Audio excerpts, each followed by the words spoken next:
Yes, Assalamualaikum and good morning. Check in for attendance. Okay, we will start now.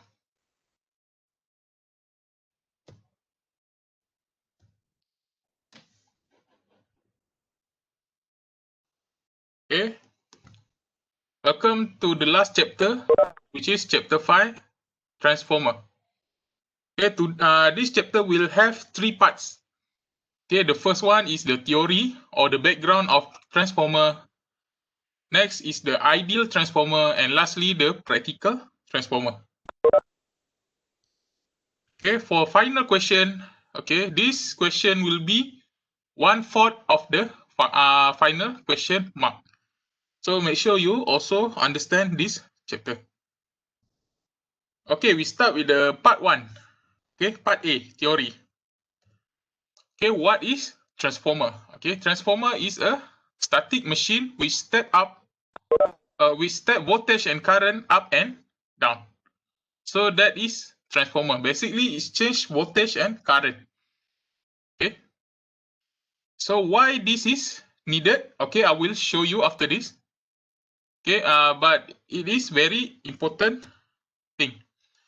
Okay, unlike a rotating machine, there is no electromechanical energy conversion. Basically, the electricity convert to magnetic energy and then convert back into electrical energy.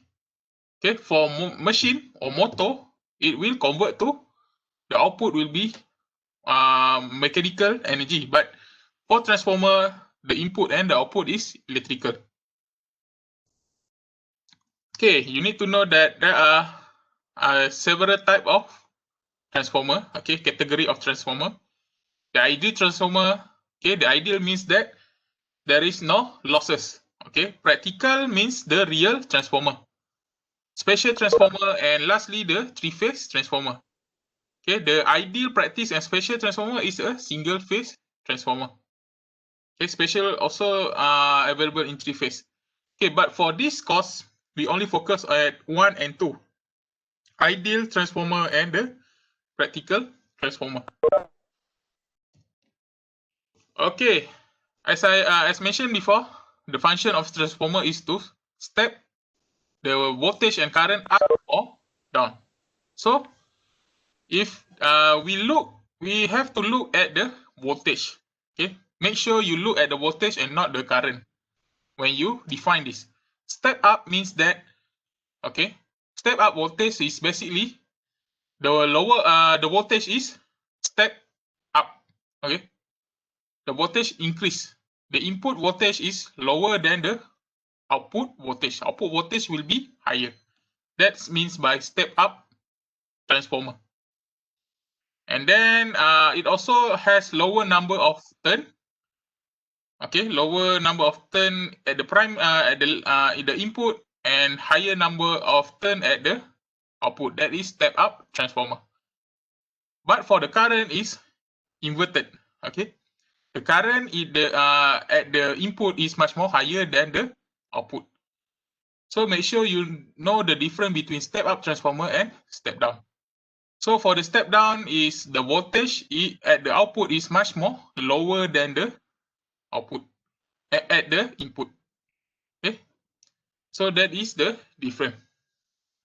Okay, if you want to determine whether it is step up or step down, look at the voltage. Either it is increasing or decreasing. Okay, what is the application of transformer?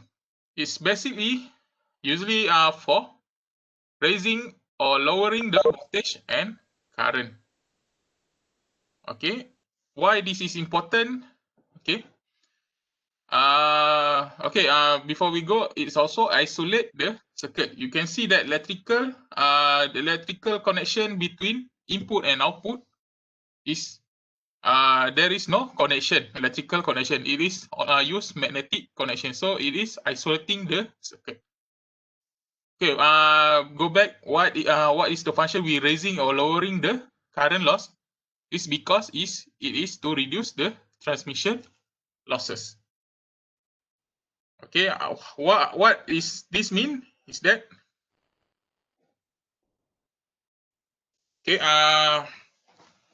Wait, my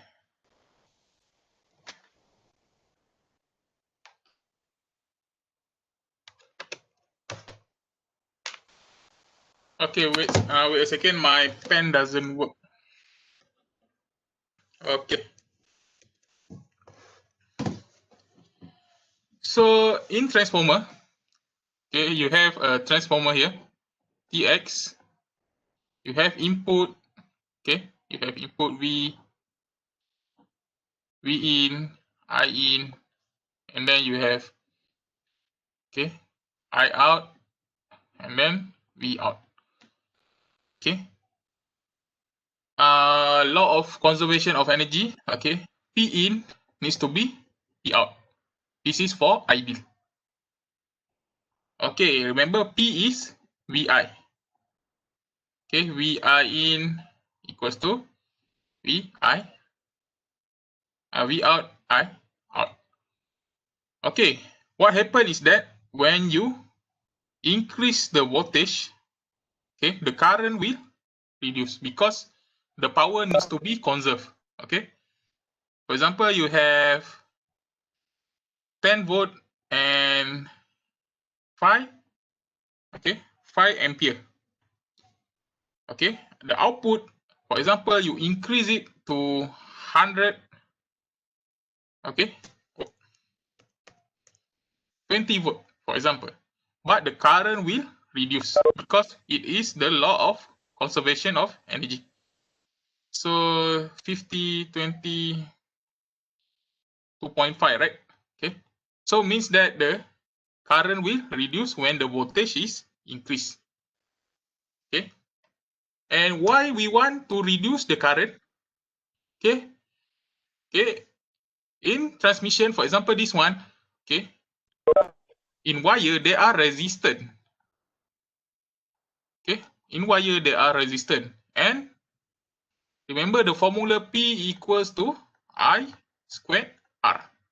When there is resistance, even though it is small, but if the current is very large, you will get the higher loss.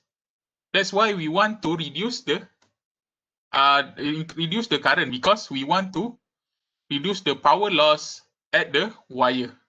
Okay, power loss at the wire. Okay, that is why transformer is quite important. Okay, and that is why we use AC instead of DC. So DC cannot work with transformer. Okay, you have to use the AC. That's why we can manipulate the current to reduce the transmission loss.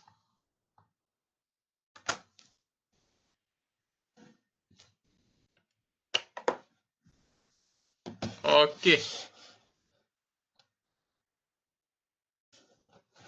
So this is what it means by reducing the transmission loss. Okay, and because of that, we can transmit electrical energy at high distance because of the low current. Okay, we can reduce the current, we can reduce the power loss, and we can send the energy to the high distance. Okay, and also to distribute the energy according to the customer specification. Okay, if you can see here, wait, okay, if you can see here, the voltage usually around 20 kilovolt at the power station. Okay, and then it will be increased. Okay, the voltage will be increased because we want to reduce the current at the transmission line. Okay, but the problem is the voltage is very high. You cannot use the voltage for the equipment. Okay, at the transmission line, it's usually around 132 kV, 275 kV, or 500 kV. Okay, and your equipment, the equipment you use, okay, is usually around 240 only. So the voltage is almost 1,000 times much more higher than the equipment used. So in order to do that, you have to put another transformer to reduce back the voltage, and then to distribute the energy. That's why the another function is to distribute energy according to customer specification. Okay, this is for the step down transformer. Okay, the principle of transformer. Okay, so it's basically, okay, the transformer consists of two electrical circuit. The primary, okay, you can see here. Okay, this is the primary side and this is the secondary side. Secondary side is the output and the primary side is the input. So at the center, there is a magnetic circuit to provide the link between the primary side and the secondary side.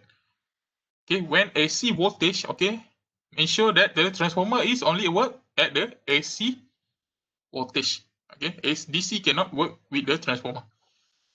Okay, when a AC voltage is applied to the primary winding, okay, and AC winding will be produced. Okay, and remember chapter 4, when there is current, okay, there is flux. So flux will be created at the magnetic bar, okay, and magnetic circuit. Okay, this is the flux. So after that, remember the Faraday's law. Okay, Faraday's law, when there is a flux that goes into the winding, there will be a voltage produced. So from electrical energy to the magnetic energy, energy, and then goes back to electrical energy. That is how the transformer works. Okay, you also need to know that there are different core type. Okay, for transformer, you can either have the cross section, the rectangular or square or rectangular cross section, or circular or step cross section. So step is basically a circle. Okay, and also the lamination is added to reduce eddy current. This is from chapter 4. Okay, because we have eddy current, so we have to laminate the cross section. And for the construction, there are two types. Either it is core type, which is U and I. Okay, U. Okay, this is the U core, and this is the I core. And the shell type is the E, I. Okay, this is E. Okay, this is I. This is the shell type. That's it. You need to know there are two type of cross section and two type of construction. And core type is usually for the single phase. Okay, single phase transformer, and shell type is usually for three phase transformer. Okay, we continue with the part B, but first I have to cut the video first. Okay.